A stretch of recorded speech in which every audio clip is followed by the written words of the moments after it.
Okay, we've talked about how BYU hasn't beaten Utah since 2009. Max Hall was the quarterback then, so we've thought, is there a curse of Max Hall? To try and break the streak, we now bring on a guest. His name is Max Hall. He's on the Deseret First Credit Union hotline and joins us. Max, welcome to BYU Sports Nation. It's great to have you. Hey, thank you. It's good to be on. How are you guys doing? We're doing great. We're good, man. It's BYU Utah week. Thanksgiving is tomorrow. It's great, man. So let's go. Do you still hate Utah? I hate Utah. That never gets old. Listen, there will always be that part of me that has an issue with the color red. But as the years have gone by and I've stepped away from it, and especially after going through the trials and stuff that I went through, and to see the amount of BYU, but also a lot of Utah fans reach out to me, softened my heart just a little bit. But, there'll always be that competitive rivalry against those dudes. Some have suggested that there is a Max Hall curse. Do you have a response to that? What is your response to those that say there is a Max Hall curse? Man, sometimes I don't know what to think about that. I just think sometimes it's an excuse on what's been going on in the last 9 years. There ain't no freaking curse. Somebody needs to step up and win the game. That's what I think. It's true, and there have been so many moments where you think, yeah, BYU could have had that one and that one and that one. That one. For some reason, it's piled up to 7. So we've been talking about in the opening segment what impact that has on the game. The players and coaches say, oh, it has no impact. But give us an idea of what, if you were a player and you had lost 7 in a row to the rival, right? And you didn't. You won in 07 and 09, right? What impact does that have, you think, potentially on these players, if at all? Yeah, I don't know if it does. If it does have an impact, they're wrong, because it shouldn't. These guys and these players going into this game need to have no doubt and no fear going into it. They need to believe and know as they're going through the week preparing for the game that they're going to win the football game. Forget about any curse. Forget about the record the last, 9 years. Forget about what Utah's ranked or what the spread is. But link your arms together and know going into the game we're going to win it. And we don't care about any of that stuff, but we're coming to your house to beat you, and good luck stopping us. That's the attitude these guys need to go into this game with, not thinking about all the records and the curses and all that stuff. Let's just prepare to go play some football and win a game. Max, what do you think is the bigger challenge for BYU on Saturday? Is it slowing down Utah's offense or scoring on Utah's defense? That is a good question because, hey, Utah's got a good football team. Let's not kid ourselves right now. They're number 1 in the Pac-10 South for a reason. In my opinion, I think it's going to come down to BYU's offense versus Utah's defense. I think Utah's offense has played really well in the last 5 or 6 games. That quarterback that's been in there has done a good job. They have 2 solid running backs. I think they're going to get theirs. But the question is, can our offense hang? Can we put up points, and can we score, up close between 24 and 30 points to have enough to beat these guys? So they have to do a great job in the run game. They have to be really good on 1st and 2nd down and stay out of 3rd and long. And then, Zach's got to step up. This is a big game for Zach. And as a freshman going into a game like this, there's a lot of nerves and things that can go into it. But he's got to have that same attitude that I just talked about. He's got to play fearless. He's got to play smart. And he's got to make plays with his feet. And I think if we can do that and run the ball well, we'll be right there with them. But if we don't, and we're in bad situations, and we turn the ball over, it could be a long night for us.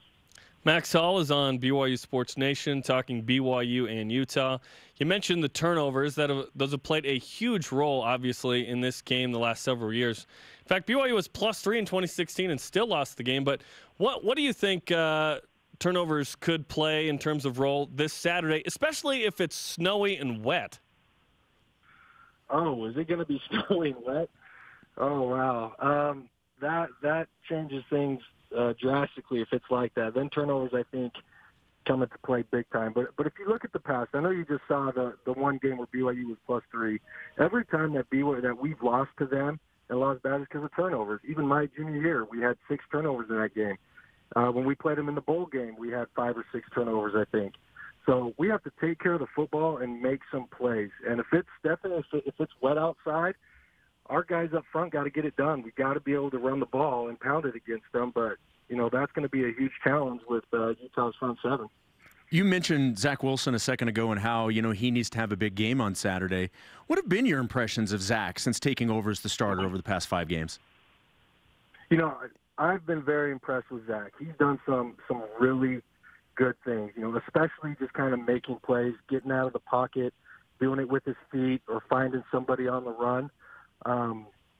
So if he needs to take what they give him, take calculated shots, and then be able to make plays getting out of the pocket. So and he's done that in the last 5 games, and it's been impressive to watch. He still makes some freshman mistakes once in a while, but that has to be expected. But the quality of play that we've seen from him at such a young age, I think gives us some great hope going into not only this game, but the future of BYU football. You played in 3 tremendous matchups with Utah in 07, 8, and 9. Let's rewind 10 years ago to the road game you played, which BYU is about to play that same kind of road game. What's it like at the line of scrimmage in Rice-Eccles in a BYU-Utah game? First of all, I can't believe it's been 10 years. Holy cow. Crazy, right? That is crazy. I don't feel that old yet. But I remember going into that game. We went into that game really confident. That is a very hostile environment to play in. Their fans and their student section are loud and do a great job making that place, a tough place to play in. But you can silence them really quick if they can get on the board quick and not give them momentum in the first quarter. But if Utah gets momentum in the first quarter and that crowd gets going, it becomes really tough. And that's what happened to us when I played there my junior year.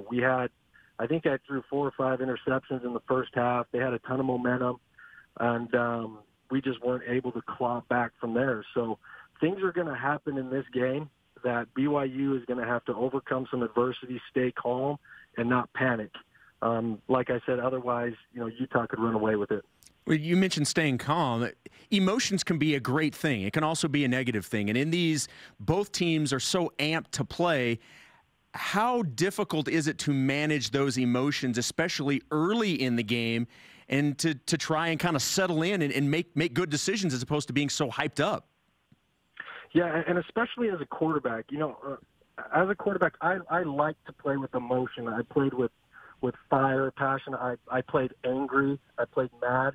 And I was able to do that. But I still had to harness those emotions and turn them into focus on the field and really pay attention to everything that was going on around me, seeing the defense, slowing the game down so that I can make good reads and make good decisions. But if you let that emotion speed everything up for you and get crazy and you're thinking about the crowd and you're thinking about everything else going on than what your assignment is on that play and what the defense is doing, that's when things can get out of hand. So harnessing that emotion and turning that into focus and doing your job is the key to it. Well, and do you think that's why we've seen so many turnovers in this series? Yeah, absolutely. That's why you see turnovers, you see dumb penalties, you see personal fouls, you see all that stuff in this game because of overhyped emotion. The emotion's going to be there no matter what going into this game. It's like I said, who can harness it, who can focus it, and turn it into execution and physical play on the field. Talking to Max Hall on BYU Sports Nation. Let's rewind to the last game BYU beat Utah, 2009, your senior year, senior night at Lavelle Edwards Stadium. Describe to us in overtime kind of the mentality and then describe the play to Andrew George that won the game. Okay, so I don't remember. I'm pretty sure the play call was it was basically, I think, a spread formation, 2-by-2, and we called it 56W, which is where basically the 2 slot receivers have 5-yard outs. But I signaled a sign over to Andrew, which was he would take 2 steps to the out and then pivot back to the inside. And so all I had to do was kind of hold it ended up being the safety because they came down and played man, but I had to hold the safety to the right and then come back to the left and hit Andrew on time before the safety could recover and get there. And that's exactly how it played out. I hit Andrew right on time. The linebacker and the safety, the 2 Utah defenders collided, and Andrew was able to run by himself into the end zone. So that was a bang-bang play. It could have been batted down, but we were able to squeeze it in there just in time and let Andrew go get it. He didn't even have his chin strap on. He was ready for the play, but I think maybe he didn't take the time to do that. Was just looking over at you, maybe. So you made an audible at the line of scrimmage. Then you're saying with Andrew? Yeah, I just made an adjustment, based on because the linebacker was playing outside of Andrew, so throwing a 5-yard out with an outside leverage linebacker obviously isn't a good play. So I gave him the signal to take a few steps to the out and then pivot back inside. Just kind of an adjustment that we've always kind of had on that play. And had success with it. We were able to complete it. Well, great stuff, Max. We appreciate the time. Hopefully, BYU can get it done this Saturday. Take care of business, snap the streak, and then we'll remember this team forever. Absolutely. And I think I heard you say this yesterday, Jeremy, and it was a good point.